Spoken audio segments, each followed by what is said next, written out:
All right, I'm now live streaming for Scout Nebraska. I am currently in Buffalo County near Kearney. We're going to be doing some scouting for some different pests out in this cornfield today. We'll get started here in about 3 minutes. I don't think it'll take very long today. Just going to show you some quick updates, maybe try to see some cool things. But yeah, I think there's a lot of activity going on. I've already seen some crop dusters out today. It's kind of it's a wet morning, so I got my rain gear on. Um, and so I hope there are people that can hop on. I'm unfortunately on Zoom for the people on YouTube. And so if you have questions, I'm not sure if I'll be able to see them because I am actually alone today and don't really know how to get to the live stream. Okay, so I think can I just open this? If there's anybody watching, appreciate it. It looks like there's maybe two, or I'm probably considered one of those people, but um, thank you for joining. We'll get started here in about 2 minutes. That looks like it's kind of behind, but that's all right. Um, I will see if I can jump into the chat every now and then, but again, I'm not fully certain that I'll be able to answer a ton of questions as I am going solo today. Our extension specialists and educators are quite busy this time of year figuring out research, getting all of their applications done. I know Tamara, her lab at the university for the plant pathology crew, does a lot of fungicide efficacy testing. They've got a lot of different inoculation type things that they do, as well as, I mean, just general scouting. Tamara only does a little bit of research, or she mainly does extension programming. I'm sure you've seen Tamara talk at a lot of those programs. So hopefully um, she may be able to hop on for a little bit today. Otherwise, our normal other guest or host would be Dylan Manchel, the soybean pathology um, specialist for the state. And he had some meetings that were required for 10. So I can see that. So I just got an email from something, and it looks like somebody maybe tried to join. What was that? Why can I not see that? Um, it came in an email, which was kind of weird.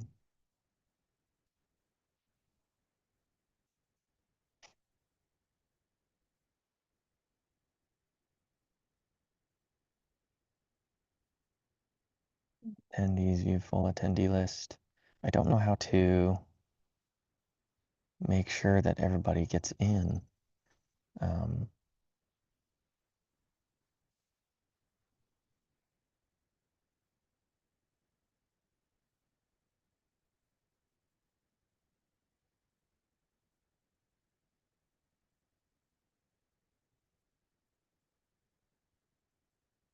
I feel like I'm really going to mess something up here.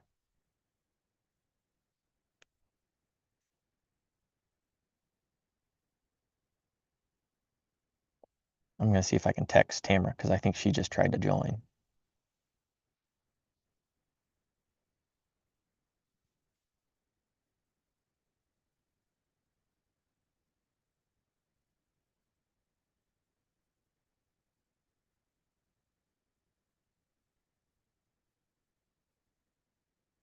So, oh, we got somebody on. Dylan. Nope, I just jumped on to make sure because it seemed like Oh, you were curious. do I not have audio? Because I cannot hear you. So Tamara is waiting in a room, Dylan. Could you maybe uh, see if I'll work on she that if you can want to get start. We can hear you. included? You're loud and clear. For some reason, I can't hear you, which is really frustrating.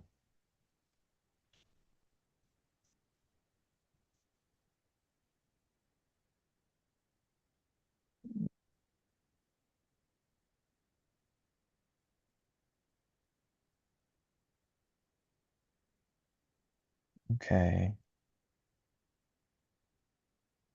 disconnect my audio. Okay, Dylan, can you try talking here real quick for me? Yep. Can you hear me? There we go. Yep.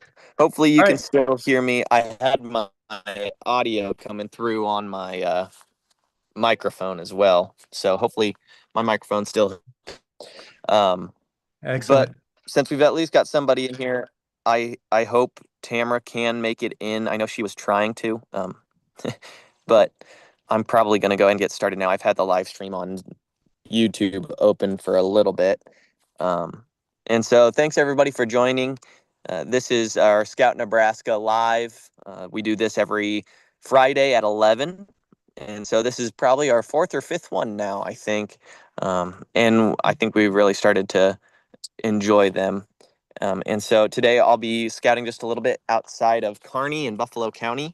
And one of the first things that I wanted to show you was I already did some scouting to kind of prep for what I was going to talk about today.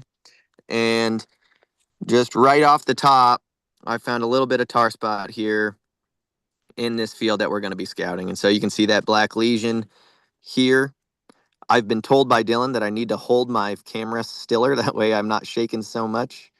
But hopefully everybody can see that.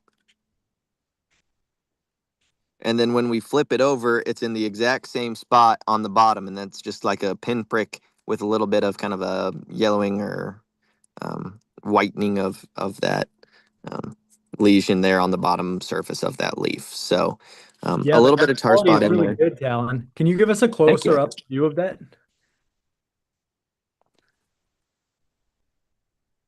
I don't know. Can I like do the camera trick thing? I don't think so. I I don't think know. that's about as close as I can get That's all with right. the It camera looks right now. good. So uh, be honest, I found that while just kind of standing there looking in general for things, not looking at anything specific. One of the more major topics I'm going to talk about is in this field, we have some corn rootworm. And you can start to see, I'll show you here, this field is tasseling. And so here in Buffalo County, I have a lot more fields tasseling than even in Dawson County. Dawson County, I would say we're still probably not going to see that many tassels. I'm sure there are some fields tasseling that got planted early and got the right moisture and are irrigated. And you can start to see, I'll show you here, this field is tasseling. And so here in Buffalo County, I have a lot more fields tasseling than even in Dawson County. Dawson County, I would say we're still probably not going to see that many tassels. I'm sure there are some fields tasseling that got planted early. And Dylan, do you want to mute? And you can start to see, I'll show you here, this field is tasseling. And so here. Okay, there we go. Sorry about that, everybody. That's all right. We're still working out some kinks on this. And what I was going to show you was that we got tassels here. So those tassels are starting to poke out. You can already see that we've got some silks out too. Yeah, I'm muted. Sorry. That's my No, bad. your words. It happens. It happens. And so here's some silks. And so I was doing some searching because I am not an entomologist. I do not focus on insects. But hopefully we've got some corn rootworm beetles that are flying around over here. There's one actually right there in the middle of this silk.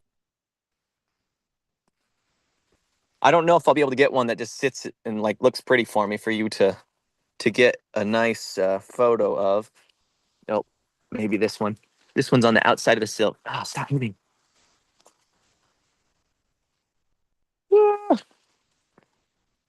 So there is a corn rootworm beetle. Kind of a black and yellowish beetle. It causes some silk clipping. The larval form starts in the soil, as I'm sure most of you know, and feeds on the roots. That can cause some like jay hooking, some problems with green snap later on in the season, just some general stunting type things.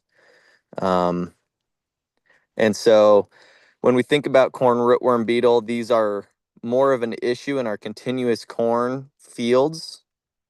Continuous corn has more rotations. You get more back-to-back life cycles because corn rootworm beetle only has one life cycle or one generation of beetles every year. And so you can see we're finding quite a few actually here on the silks. That's their preferred feeding, the beetle at least prefer to feed here in the silks. And silk clipping can be a pretty significant impact on your kind of pollination, really, when we get to that point. So scout for corn rootworm beetles, similar to a lot of other insects. You want to check at least 50 plants, maybe multiple locations, probably in each field. And then with that, when it kind of depends on growth stage again, what kind of your threshold is. I've seen levels for continuous corn anywhere from 1 beetle per plant to around 70.75 beetles per plant. So that would be like 3 beetles every 4 plants. And so continuous corn, just remember that if you're going to go back to corn next year, the more beetles you have this year means you're going to have more beetles next year because all of them will go and lay their eggs.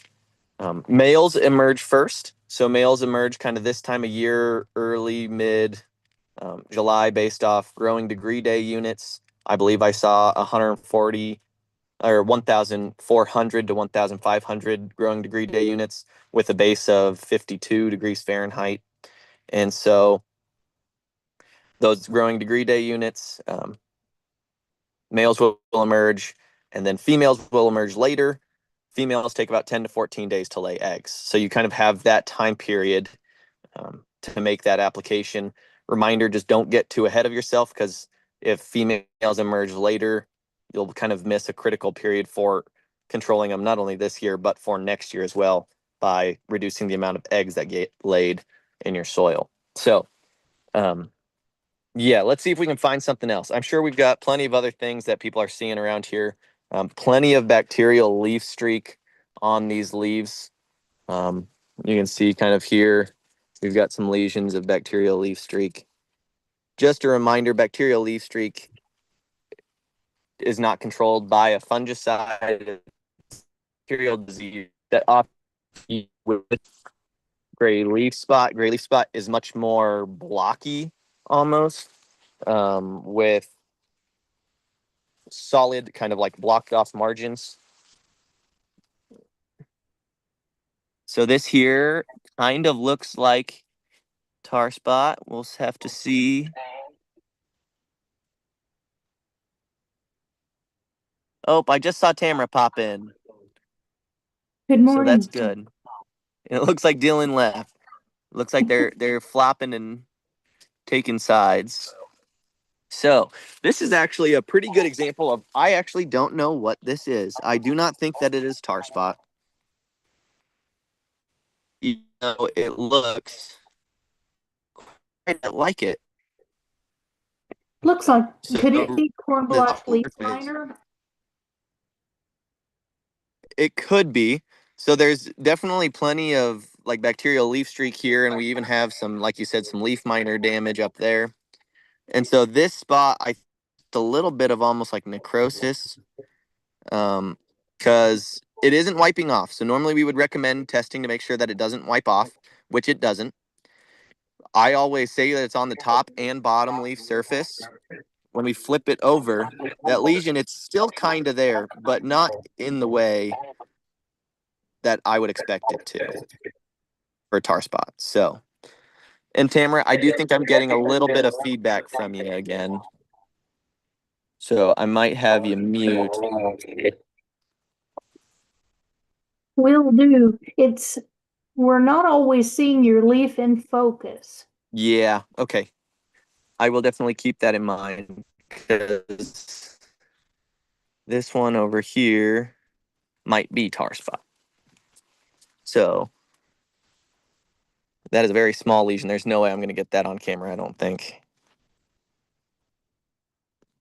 So We see right, it. It's good. right there. Okay. Small black lesion. We'll see if it wipes off. Normally, I would recommend getting the leaf wet, but I'm going to be honest, these leaves are wet enough. I'm kind of getting soaked. But if we flip it over, I believe that we will see that same lesion there on the leaf. So there is tar spot out in this field. That's the second lesion I believe I've confirmed here in this field so far today. These conditions are actually really optimal. I mean, it's nice and wet this morning. It was 66 degrees, I believe, when I first got in my car around 8 this morning. We got plenty of leaf moisture. It's kind of cloudy. There's not a whole lot of sun. A lot of that's going to contribute to tar spot developing, as well as some other diseases and things of that nature. Look at that. We've even got, with diseases, for those that don't know, they are, or at least most of our foliar diseases are polycyclic, which means they have multiple cycles. They continue to grow, continue to fester and infect and reinfect and spread. And so where I'm going with that is if you find one lesion, there's probably other lesions nearby. And so it's, here was another lesion for tar spot. I didn't really give you a great view.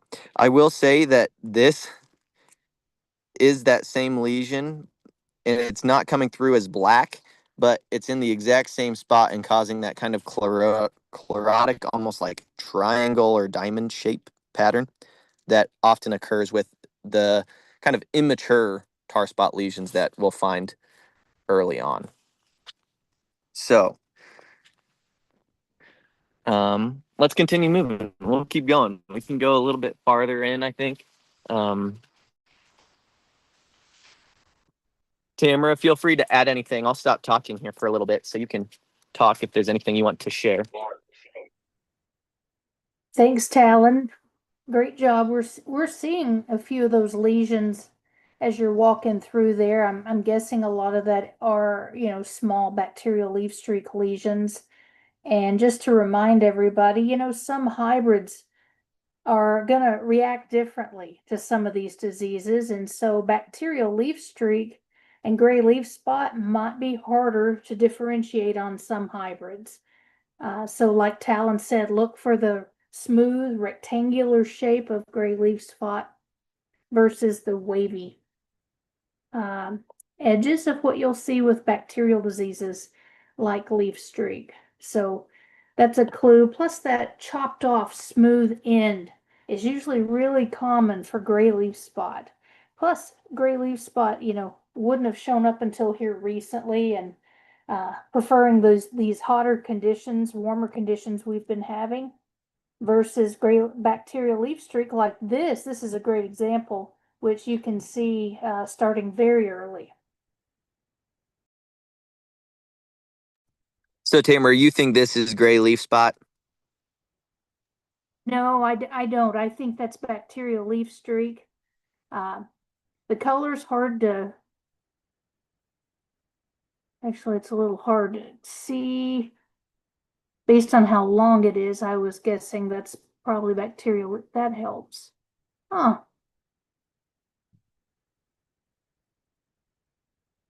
Looks a little different to me. That one I will say is probably the most convincing potential gray leaf spot I've seen yet this year. It's pretty narrow. It follows that vein really pretty well.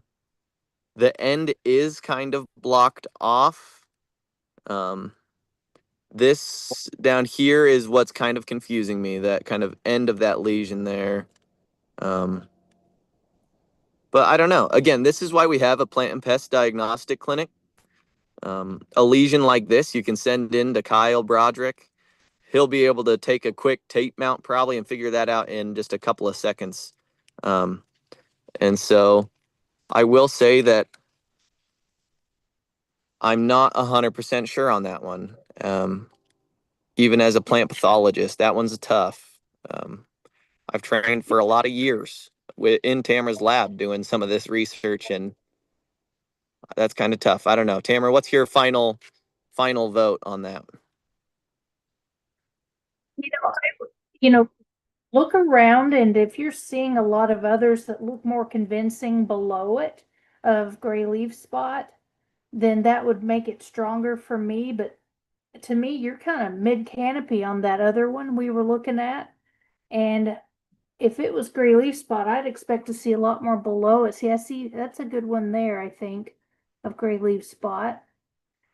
We should also acknowledge that there are other things that occur less commonly, like there's other bacterial diseases and bacterial stripe and blight and some other things that aren't common, but we see them every now and then because they have a history in Nebraska. But you've got a little gray leaf spot there. I don't know. I'm Yeah. leaning bacterial. I think I'm with you, so Tamara, would you maybe want to explain why we'd look at the lower canopy below that gray leaf spot lesion, maybe that we were pulling up just a little bit ago, why we would look at the canopy below it? Sure, that's a good point. Gray leaf spot is caused by a fungus that overwinters in the residue, just like bacterial leaf streak. And one thing that's really consistent about gray leaf spot is it moves systematically from those lowest leaves, marching up the plant as it does. And so if you find it in the middle of the canopy, you should very well find it below that as well. And so that's a clue that of what that is. And to me, that one lesion that Talon found was a lot more advanced. And so I'm leaning bacterial on that one. But just like you said, you guys have a lot of resources, and one of those is the Plant and Pest Diagnostic Clinic. But either one of us, any of us, can grab a lesion like this and put it under the microscope and figure it out pretty quickly. Yeah, and one of the cool things that Tamara and her lab has been working on is a way to get some of those tools out to you as well with like some tailgate diagnostics. And so that's kind of a set of tools that we're hoping to maybe train some agronomists, scouters in ways to just do some of those quick tape mounts. And so I'll maybe let Tamara expand. I know that's not a finished product, and we've been working on it here for a couple of years. And there's always new equipment, unfortunately, that comes out that's always just a little bit better. So we keep updating and updating. And so hopefully we'll have some good tools for agronomists out there here shortly. That's right. It's both good and bad that the technology is becoming available so quickly. We've kind of lost access to some of our favorite original microscopes we were using, and these are inexpensive microscopes you can find on Amazon. And so they're accessible to anybody, but I want to warn everybody that not all of them are made as well as others, and they may lack capabilities that some of them have. And so we've tested a number of them. And so we've got our favorites. The magnification that's advertised on some of them doesn't always match the reality.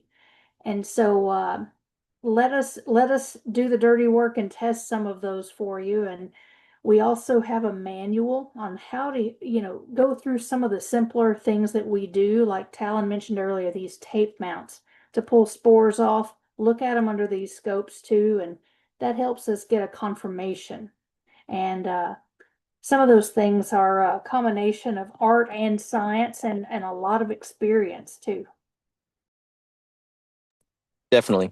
So thanks for highlighting that, Tamara. I'm going to maybe jump back to our fun little maybe insect of the day for those that have maybe just recently joined. We do have corn rootworm beetles in this field. I was talking earlier about how males emerge earlier, and then females will come along and reproduce and lay their eggs in 10 to 14 days. The main damage caused by these rootworm beetles at this point is silk clipping. The larvae start in the soil at the beginning of the year, and they feed down on the roots. And so occasionally when you get severe infestations of corn rootworm beetle, you'll find like J-hooked plants that are kind of bent and shaped odd at the base of the plant. You can find some high levels of green snap or like lodging with infested plants. And so just keep in mind that when you're scouting for corn rootworm beetle, continuous corn is going to have higher levels. And just remember that making an application, you want to make sure you get the females as well as the males to prevent them from laying eggs next year as well.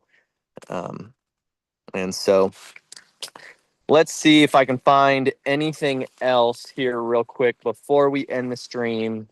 We've again talked quite a bit about diseases. I really hope that we can get some entomologists or like soil scientists. I mean, anything really to make this a little bit more of a full statewide program that we're trying to make this with Scout Nebraska. It's not, I don't want it to be Scout Buffalo County, which it maybe has been a little bit, but that's all right. One of the things that I did come out here for actually was this is going to be an on-farm research trial that I'm actually kind of excited about now because there are some diseases present right now.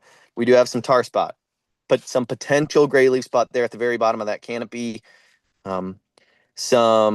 I did see some common rust earlier, my expectation, and we'll see some other potential diseases develop here in the next couple weeks. And we're going to make applications with the drone in this field with different fungicides. And so we'll kind of get to see the efficacy of some different fungicides in this field and see if it has an impact on yield, disease development, and severity, as well as see if these drones can really make an impact. So one of the things that I was going to do is I was going to come out, I was going to fly my own personal imaging drone, and that imaging drone would then have RTK on it so that we can build a prescription map to do our treatments throughout the field, and we'll replicate it and all those kinds of things. So that was my goal for today. However, I think with some of the clouds and the weather, and I'm actually quite close to Kearney. I'm actually within their airport zone. And so there were some restrictions that I couldn't get up in the air today. At least I needed to submit a report 3 days prior before I could actually get out here. So I did not do that. But that's all right. We can come back next week, do it next week. And yeah, I am joined here by a little friend, a millipede. These, I gotta say, I feel like are a little bit everywhere right now. I had somebody come into the office the other day carrying a whole can of these, saying they're covering my yard and my driveway. So these millipedes are kind of popping up everywhere. I think they like those moist conditions with the rain that we've been getting. So I don't think they're going to cause significant yield loss to our corn, which is good because we don't need any more pests. But Tamara, is there anything maybe I should go out and try to find for you? Is there anything that you think I could scout for? I was hoping to maybe find some Western Bean Cutworms in here earlier, but Well, I'll just mention that this last week, since we last talked, we've had a flurry of samples and pictures come through of Physoderma brown spot, and it's alarming. People are confusing it with southern rust, and to this point, we have not confirmed southern rust in Nebraska or any of the other states in the Midwest. We just have 5 counties still lit up in Texas at the moment. So we're watching very closely, and we'd love to get more feedback and samples from all of you and what you're seeing. I have not quite seen Physoderma here in this field. Otherwise, I would love to put that on here for everybody. Tamara, you want to maybe explain kind of some key diagnostics for Physoderma real quick? Absolutely. So Physoderma can make several different types of symptoms. The ones that we see most often are on the leaves, but even on the leaves, Physoderma can cause lesions that look very different. And so it makes lesions that are very dark and a little bit larger in the midrib. They can be black to kind of a dark purple. But right beside it, you often see smaller, much smaller, in fact, yellow to tan lesions. And what's really cool about that is the fungus is actually infecting during light conditions. And as that leaf emerges up through the whorl, it can create a banding pattern where you might see some stripes across those leaves that are caused by the fungus Physoderma. And so Physoderma brown spot is one that infected, weeks ago when the leaves were still in the whorl stage. And so there's no need to spray for that one now. It can be pretty dramatic on the few leaves you may find though. So don't be alarmed and reach out to us if you need help confirming the identity of that or another disease. I did not have any success finding Physoderma, but we Good. might have found something potentially different if I flip my camera. Oh, that just stopped my video. So this here, kind of a cigar-shaped lesion. Tamara, what do you think that is? That sure looks a lot like northern cornleaf blight to me. The thing I can't tell for sure is, I mean, I can't see any definitive freckling on the edges so I'm guessing it's not Goss's. I don't see a big wound or a rip near it either. So I'm going with northern cornleaf blight, the fungus.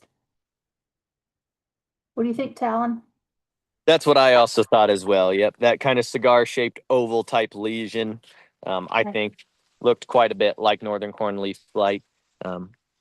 Looking around, I'm not seeing any. That's my first lesion of northern cornleaf blight that I've seen today. So there's not much of it out here. But northern cornleaf blight kind of likes conditions, kind of like tar spot a little bit, cooler, wetter. And so, but I think that's all I have. I think I have tried to find every pest that is possible out here. I kind of was hoping that we get kind of some cool pictures of maybe like a Western bean cutworm larvae feeding on some tassel tissue since it's out and we've seen so many cutworms get found here recently, but I'm not sure that's in the cards today. Just be mindful of the different things that we can see. We've got some Japanese beetles over here at the field edge. But thank you all for those that tuned in. I really appreciate you guys sitting and watching and taking part in some of this Scout Nebraska. Don't forget to follow along with that hashtag Scout Nebraska. We post a lot of things on Twitter, YouTube, even Facebook for that hashtag if you want to follow along with things that we're out seeing in the field. Maybe not every day, but whenever we're out scouting here as educators across the state, feel free to use that hashtag as well. That'll help notify us what you're seeing in the field in your counties. We really appreciate staying up to date with what you guys are also finding. And so feel free to use that hashtag yourself and keep tuning in. We'll be doing this at Fridays at 11 every week, hopefully. And so we are using this new webinar format. That way we have a link that people can go back to every week. And I'm hoping it's working really well. I do. Unfortunately, being in the field, have no idea how the quality and some of that works, as well as audio, that kind of thing. But either way, we'll keep working through any kinks that we have. And if you have any comments, questions, concerns, just send them our way. We're happy to help with anything that you guys are seeing out in the field. And so thank you very much. Tamara, do you have any last?